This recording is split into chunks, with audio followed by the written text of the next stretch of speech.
Hello, friends. I am back with another video and 7 days 7 topic series में आज बात करेंगे पिलर्स ऑफ लर्निंग के बारे में, जिसमें मैं इस टॉपिक से रिलेटेड थ्योरी भी आपके साथ डिस्कस करूंगी और जो एमसीक्यूज हैं या पीवाईक्यूज हैं वो भी मैं आपके साथ डिस्कस करूंगी और आपको की टर्म्स भी बताऊंगी कि कहाँ से क्वेश्चन आता है. So when learning is talked about, it is important to get in tune with the four pillars that help you gain a foothold and then foundation in the learning. These pillars help you get set for life and bring in marvelous way to reach successful outcomes. तो जब हम learning की बात करते हैं तो चार pillars हैं, यानी कि चार स्तंभ हैं जिनके ऊपर ये बेस्ड है, जो हमें बच्चों को सिखानी होती है ताकि हम उन्हें फ्यूचर के लिए तैयार कर सकें. तो वो चार पिलर्स हैं: knowledge, skill, understanding and aptitude. कि हम बच्चे को किसी चीज़ की नॉलेज देंगे, बच्चे के अंदर वो स्किल आए कि उस नॉलेज को वो यूज़ भी कर पाए, बच्चा अंडरस्टैंड कर पाए अपने आसपास के इन्वायरमेंट को, अपने आसपास के लोगों को समझ पाए. एप्टीट्यूड उसके अंदर इतनी एबिलिटी हो कि वो खुद को भी समझ पाए कि उसकी खुद की क्या पोटेंशियल है. In 1996, UNESCO published Learning the Treasure Within, the report to UNESCO of the International Commission on Education for the 21st Century, chaired by Jacques Delors. यानी कि डेलर्स रिपोर्ट जिसे बोला जाता है, उसका नाम आ जाता है डेलर्स रिपोर्ट, जो कि डेलर्स कमीशन द्वारा दी गई थी यूनेस्को को. 1996 में ये आई थी. और इस रिपोर्ट का नाम पूछ लेते हैं तो रिपोर्ट का नाम याद होना चाहिए, learning the treasure with in, जिसमें इन्होंने फोर पिलर्स ऑफ एजुकेशन की बात करी कि वो जो लर्निंग है उन चार पिलर्स पर बेस्ड है. ये फोर पिलर्स और फोर पिलर्स ऑफ लर्निंग और फोर पिलर्स ऑफ एजुकेशन है, सिमिलर ही है और इन्हें सेम सेंस में भी देखते हैं. और कहीं कहीं ये सेम भी दिए होते हैं क्योंकि मीनिंग सेम है इन चारों पिलर्स का भी, ऑफ लर्निंग का भी और चार पिलर्स ऑफ एजुकेशन का भी. तो इसमें स्पेशल एम्फेसिस था कि लाइफ लॉन्ग लर्निंग हो. और इसमें यह था कि 21st सेंचुरी में बच्चों को हमें किस तरीके से तैयार करना है ताकि उनका बेहतर फ्यूचर हो सके और वो सोसाइटी के यूजफुल प्रोडक्ट बन सके. ये मेन ऑब्जेक्टिव था इस रिपोर्ट का, डेलर्स रिपोर्ट, पिलर्स ऑफ लर्निंग जिसे हम बोलते हैं, और रिपोर्ट का नाम था द ट्रेजर विद इन. तो लर्निंग टू नो कि बच्चा जाने, नॉलेज हो बच्चे को, लर्निंग टू डू उस स्किल को अप्लाई कर पाए, लर्निंग टू बी यानी कि खुद को पहचाने, लर्निंग टू लिव टुगेदर दूसरों के साथ रहना सीखे. लर्निंग टू नो की अगर हम बात करें तो लर्न, कि बच्चे को लर्न करना आता हो, बच्चा चीजों को जाने. लाइफ स्किल की अगर हम इसमें बात करें तो क्रिटिकल थिंकिंग बच्चे के अंदर हो, प्रॉब्लम सॉल्विंग एबिलिटी हो, क्रिएटिविटी हो, कम्युनिकेशन हो, ताकि कल को अगर मान लीजिए कोई इन्वायरमेंटल इशू ही हो तो उसके बारे में वो क्रिटिकली सोच सके, उसके कॉजेज एंड इफेक्ट्स, जो पोल्यूशन किया उसके बारे में उस चीजों को एनालाइज कर सके, उनसे रिलेटेड जो प्रॉब्लम्स है उनको सॉल्व कर सके, उनके लिए सॉल्यूशन बता सके, क्रिएटिव आइडियाज ला सके और जो उसके आइडियाज है वो दूसरों के साथ कम्युनिकेट कर पाए. सो लर्निंग टू नो से ये सारी लाइफ स्किल्स हम बच्चे के अंदर लाना चाहते हैं. Next is learning to do. जहां भी डू की बात आती है यानी कि करना, हम बच्चे को स्किल सिखाना चाहते हैं, वोकेशनल स्किल्स, टेक्निकल स्किल्स, यानी कि जो नॉलेज उसने सीखी है वो उसे अप्लाई कर पाए. लाइफ स्किल्स इसमें हम चाहते हैं बच्चे के अंदर अडेप्टेबिलिटी आए ताकि अगर वो किसी नई जगह जाता है, जैसे बिजनेस ही स्टार्ट करता है वो पढ़ाई खत्म करने के बाद, तो अडेप्टेबल हो नई इन्वायरमेंट के लिए, रिजिलियंस हो उसके अंदर कि अगर कभी कुछ कमी आ जाती है, कुछ गलती हो जाती है तो हार ना जाए.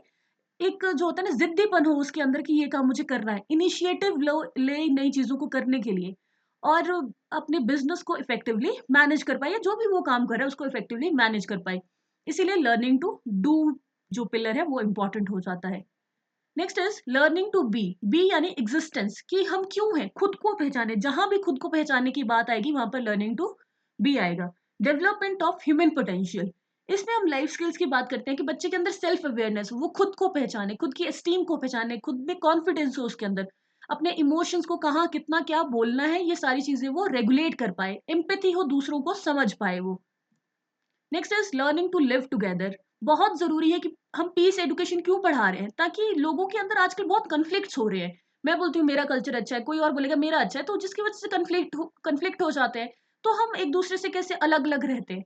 तो बहुत जरूरी है कि 21st सेंचुरी में बच्चों को ये स्किल्स सिखाई जाए कि वो एक दूसरे के साथ मिलकर रहे, हर किसी के ट्रेडिशन को, कल्चर को रिस्पेक्ट करें, कॉपरेशन की भावना उनके अंदर, टीम वर्क से करें और कन्फ्लिक्ट्स को रिजॉल्व कर पाए. तो ये सारी लाइफ स्किल्स हम बच्चों को सिखाना चाहते हैं. तो लर्निंग टू नो जो है वो किससे रिलेट करता है, नॉलेज ऑफ लर्नर से.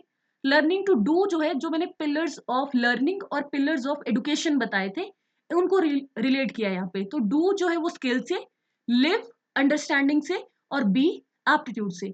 ये जो 4 पिलर्स हैं ये हमें सिखाते हैं कि कैसे पर्सनल एंड सोशल डेवलपमेंट के लिए बहुत ज्यादा जरूरी है कि 21st सेंचुरी के बच्चों के अंदर ये एबिलिटीज हो।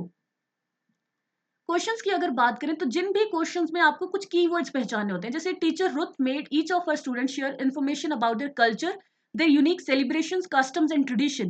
This way, her students learn to appreciate and respect cultures other than their own.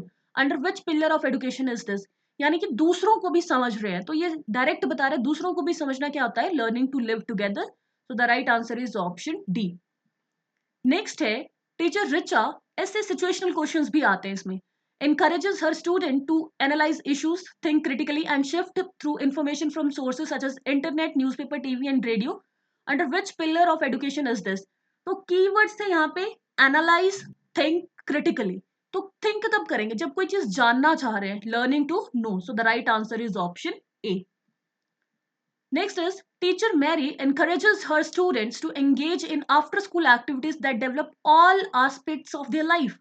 These include engaging in sports, creative arts, and other activities that promote their mental, physical और spiritual well-being. यानी कि उनके बारे में focus किया गया है, तो ऑल की बात होगी तो learning to be. So the right answer is option B. Next है which pillar aims to develop power of memory and thought. Memory and thought की बात हुई यानी कि दिमाग की, तो learning to know. The focus of learning to be, यहाँ कीवर्ड ही देखा, खुद की जब बात करते हैं तो पर्सनैलिटी की, बच्चे का बॉडी, माइंड एंड स्पिरिट आए उसके अंदर। So the right answer is option A. After class, इसका आंसर भी शो गया, Maria decide to join in the music club because she wants to develop her skill in singing and find her true voice. खुद को पहचानना चाहती है, तो क्या हो जाएगा, learning to be, option D.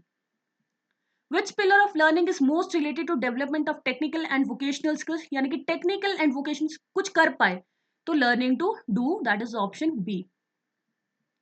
Teacher Mark is showing the student a video wherein the people from different countries are helping one another in times of calamity. यानी कि एक दूसरे की मदद कर रहे हैं, तो किस पर emphasize किया है कि एक साथ रहना है, learning to live together.